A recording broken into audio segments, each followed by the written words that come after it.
በስመ አብ ወወልድ ወመንፈስ ቅዱስ አሐዱ አምላክ አሜን። የእግዚአብሔር ቤተሰቦች፣ የእመቤታችን የቅድስት ድንግል ማርያም የቃል ኪዳን ልጆች፣ የቅዱሳን ወዳጆች፣ አባቶች፣ እናቶች፣ ወንድሞች፣ እህቶች እንዲሁም ሕፃናት በአምላካችን በልዑል እግዚአብሔር ፍጹም ሰላምታ እንደምን ዋላችሁ፣ እንደምን አመሻችሁ፣ እንደምን ቆያችሁ። እግዚአብሔር አምላካችን በቸርነቱ ምሕረቱ ለዚህች ዕለትና ሰዓት ስላደረሰን ልዑል እግዚአብሔር አምላካችን ስሙ የተመሰገነ ይሁን።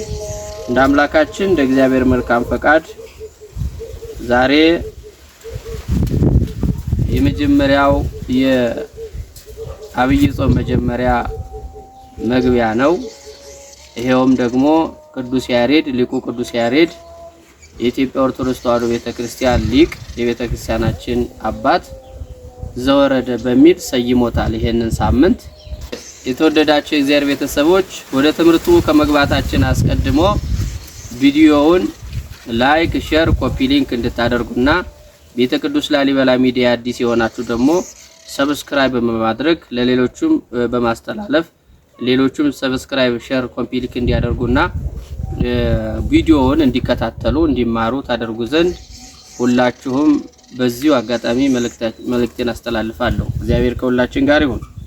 እንግዲህ እንደ አምላካችን እንደ እግዚአብሔር መልካም ፈቃድ የምንማማርበት የትምህርታችን ርዕስ ዘወረደ ነው። ዘወረደ የሚለውን ከመጽሐፍ ቅዱስ መነሻ አድርገን እንመለከታለን። የዚህ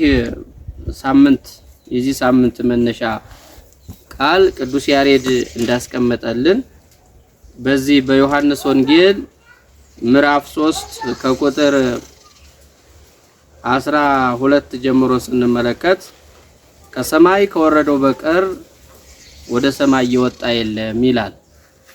እንግዲህ ሊቁ ቅዱስ ያሬድ ነው ይሄንን የተናገረው። ከሰማይ ከወረደው በቀር ወደ ሰማይ የወጣ የለም የሚለውን ሊቁ ቅዱስ ያሬድ በመንፈስ ቅዱስ መነጽር ነው የተናገረው። እሱ እንግዲህ ቤተክርስቲያናችንን እንድታበብ የቤተክርስቲያናችን እንቁ የሆነ የቤተክርስቲያናችን ታላቅ አባት ነው ቅዱስ ያሬድ። መጽሐፍ ቅዱስን ብሉይ ኪዳንን፣ ሐዲስ ኪዳንን፣ መጻሕፍተ ሊቃውንትን እየተረጎመ እያመሰጠረ በእዝል በግዕዝ በአራራይ ዜማ መጽሐፍ ቅዱስን በዜማ የደረሰና ምስጋና ለእግዚአብሔር ያቀረበ ተርጓሚ፣ ደራሲ፣ ሊቅ፣ ጸሐፊ ነው ቅዱስ ያሬድ። ከዚህ የተነሳ ይሄን ሳምንት ዘወረደ በሚል ሰይሞታል። ዘወረደ የሚለው ጌታችን አምላካችን መድኃኒታችን ኢየሱስ ክርስቶስ በአጭር ቁመት በጠባብ ደረት ተወስኖ ከሰማየ ሰማያት መውረዱን ከመቤታችን ከቅድስት ድንግል ማርያም መወለዱን ነው የሚያስረዳው። ነቢያት ፈኑ እዲከ ማርያም አድኅነኒ ወባልሐኒ እማይ ብዙ ብለው ልበ አምላክ ቅዱስ ዳዊትም በመዝሙሩ ተናግሯል።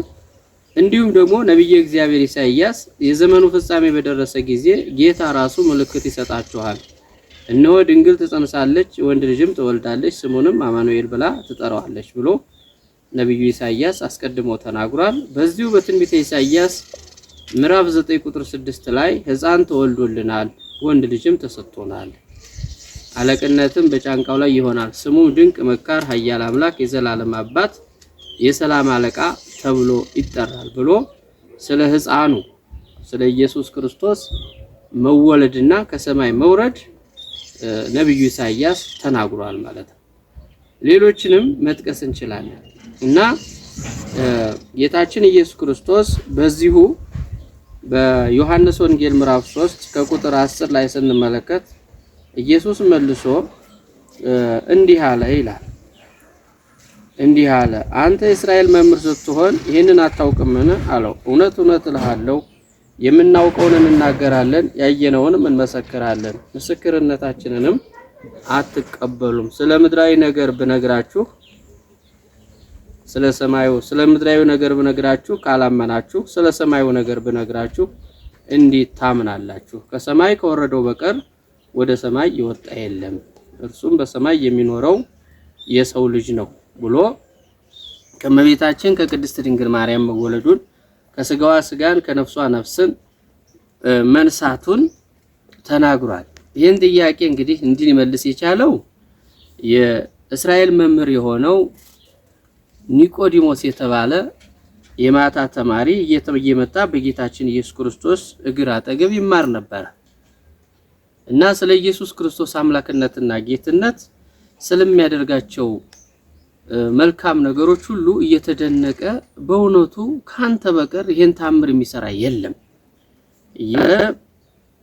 ሲነግረው ኢየሱስ ክርስቶስ ደግሞ ስለ ጥምቀት ዳግም ልትወለዱ ያስፈልጋችኋል የሰው ልጅ ዳግም ካልተወለደ በስተቀር እግዚአብሔር መንግስት ሊወርስ አይችልም ወደ እግዚአብሔር መንግስት ሊገባ አይችልም እያለ ሲለው ኒቆዲሞስ ደግሞ ሰው ካረጀ በኋላ ከሸመገለ በኋላ እንዴት ዳግም ተወልዶ ወደ እናቱ ማህፀን ገብቶ ዳግም ተወልዶ ወደ እግዚአብሔር መንግስት ሊገባ ይችላል ሲለው ኢየሱስ ክርስቶስ ደግሞ ምን አለ ዳግም ማለቴ ካልተወለዳችሁ ማለቴ ካልተጠመቃችሁ ማለቴ ነው ብሎ ለኒቆዲሞስ ይሄንን ተርጉሞለታል ማለት ነው ኒቆዲሞስም በዚህ ትምህርት ተመስጦ አምኗል ማለት ነው እና ስለዚህ ስለ ምድሩ ነገር ነግሬያችሁ ካልተረዳችሁ ስለ ሰማዩ ነገር ብነግራችሁ እንዴት ታምናላችሁ እንዴትስ ትረዳላችሁ ከሰማይ ከወረደው በቀር ወደ ሰማይ ይወጣ የለም እርሱም በሰማይ የሚኖረው የሰው ልጅ ነው አለ እና ሙሴ በምድረ በዳ እባብን እንደሰቀለ እንዲሁም የሰው ልጅ ይሰቀል ዘንድ ይገባዋል ብሎ ራሱ ጌታችን አምላካችን መድኃኒታችን ኢየሱስ ክርስቶስ እንደሚሰቀልና እንደሚሞት የሰው ልጆችንም እንደሚያድን አምላካችን ፈጣሪያችን ኢየሱስ ክርስቶስ ተናገረ ማለት ነው ስለዚህ የጌታችን ኢየሱስ ክርስቶስን መውረድ ሰው መሆን በአጭር ቁመት በጠባብ ደረት መወሰኑን በምድር መመላለሱን የሰው ልጆችን ለማዳን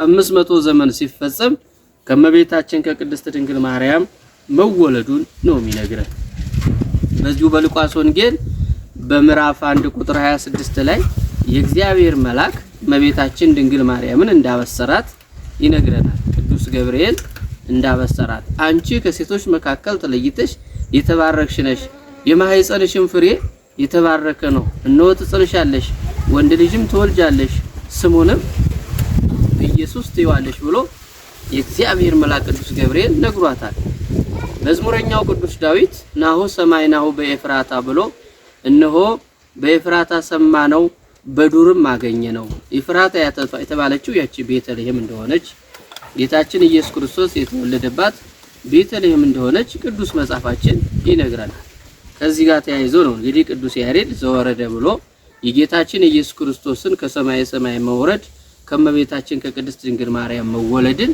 በዚህ ሳምንት እንድናስብ አገልግሎታችን ቅዳሴያችን ምስጋናችን ሁሉ የክርስቶስን ሰው መሆን ማዕከል ያደረገ ነው እና ቤተክርስቲያናችን ስለ አምላካችን ስለ ኢየሱስ ክርስቶስ በሰፊው ታስተምራለች ከዚሁ ጋር ተያይዞ ደግሞ ጾሙ ጸሎቱ ስግደቱ ምስጋናው ዝማሬው መንፈሳዊ አገልግሎቱ ሁሉ በተጠናከረ መልኩ ይቀጥላል ማለት ነው እና ኢየሱስ ክርስቶስ አምላካችንም ከሰማይ ከወረደው በቀር ወደ ሰማይ የወጣ የለም ከሰማይ የወረደውም እሱ የሰው ልጅ ነው ብሎ ከመቤታችን ከቅድስት ድንግል ማርያም መወለዱን ሰው መሆኑን በአጭር ቁመት በጠባብ ደረት መወሰኑን ራሱ ነው የነገረን የተወደዳቸው እግዚአብሔር ቤተሰቦች ስለዚህ የክርስቶስን ሰው መሆን የምትመሰክር የክርስቶስን አምላክነት የምትመሰክር ቅድስት ቤተክርስቲያናችን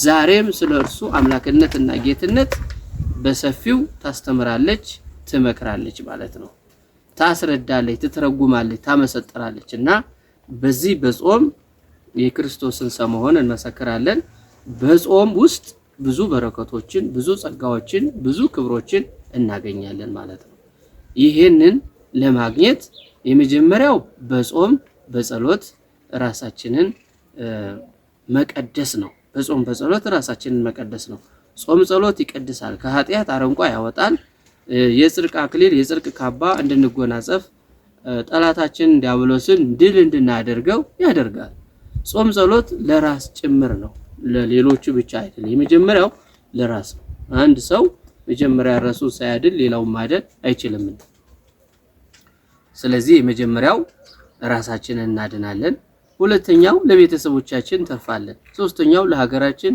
ለወገኖቻችን ደካማ ለሆኑት በጾም በጸሎት ደካማ ለሆኑት በኃጢአት ለወደቁ ወገኖቻችን መትረፍ እንችላለን። ስለዚህ ጌታችን ኢየሱስ ክርስቶስም ወደዚህ ምድር የመጣው እኛን ሊያድን ነው። ብርሃን ነው ወደዚህ ዓለም የመጣው። ዓለም በጨለማ ውስጥ ነበረች። ያንን ጨለማ ሊያስወግድ ጠላታችን ዲያብሎስን ድል ሊያደርግ የ5500 ዘመንን የዕዳ ደብዳቤ ሊቀድልን ወደዚህ ምድር መጥቷል ማለት ነው። ስለዚህ ወደዚህ ምድር መምጣቱን አምላክ ሰው መሆኑን የጌታችን የአምላካችን የመድኃኒታችን ኢየሱስ ክርስቶስን አምላክነት በሰፊው በህይወታችን ልንመሰክር በህይወታችን ልናስረዳ ያስፈልጋል። እያንዳንዱ ኦርቶዶክሳዊ ግዴታ አለበት። አይ እኔን አይመለከትም ቄሶቹን ነው የሚመለከተው ሰባኪዎቹን ነው የሚመለከተው የሚባል ነገር የለም። በተለይም ስለ ሃይማኖታችን ማሳወቅ ማስረዳት በህይወታችን ሃይማኖታችንን መኖር ይገባናል እና ስለዚህ የተግባር ክርስቲያኖች እንድንሆን እግዚአብሔር ይርዳል።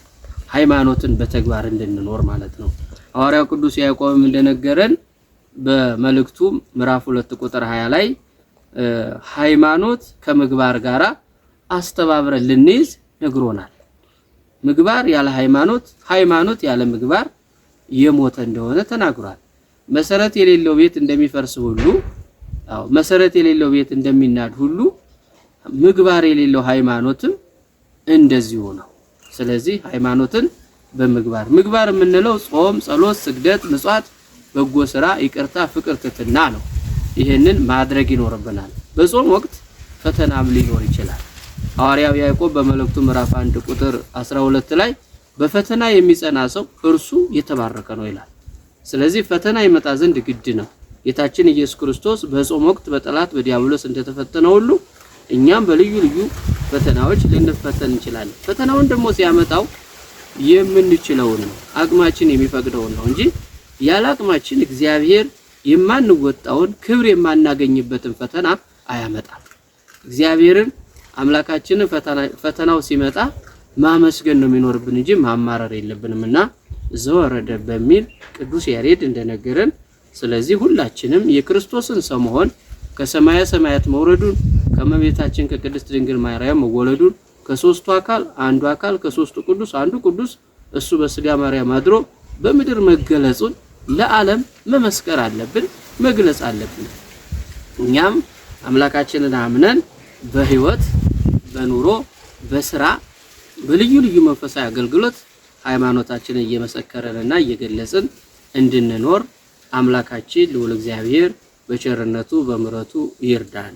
እንኳን ለታላቁ ጾማችን በሰላም በጤና አደረሳችሁ አደረሰን። መልካም ጾም ለሁላችንም እመኛለሁኝ። እግዚአብሔር አምላካችን ሀገራችንን ሰላም ያድርግልን፣ ለብርሃነ ትንሣኤው በሰላም በጤና ያድርሰን። እንግዲህ ይህን ሚዲያ አዲስ የሆናችሁ ሁላችሁም ሰብስክራይብ፣ ሼር፣ ኮፒ ሊንክ በማድረግ መልእክታችሁንም ከስር በማስቀመጥ ሚዲያውን እንድትደግፉና ለሚዲያው ያላችሁን አስተያየት እንድታቀርቡ በእግዚአብሔር ስም አሳስባለሁ። ወስብሐት ለእግዚአብሔር።